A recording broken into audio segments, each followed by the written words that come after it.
So they finally came to dig us out. Yay, freedom! So we went and talked to them and gave them some hot chocolate. They were so appreciative. I got some hot chocolate here myself. I'm gonna see now because I can actually walk.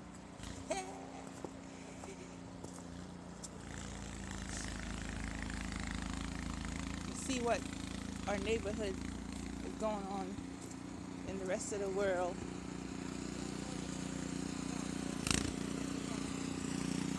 Huh? What is it? Oh yeah, we're getting delivered.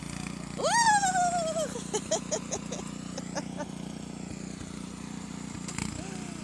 Delivered.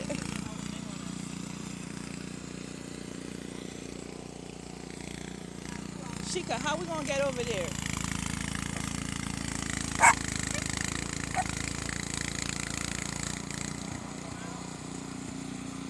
That's wet.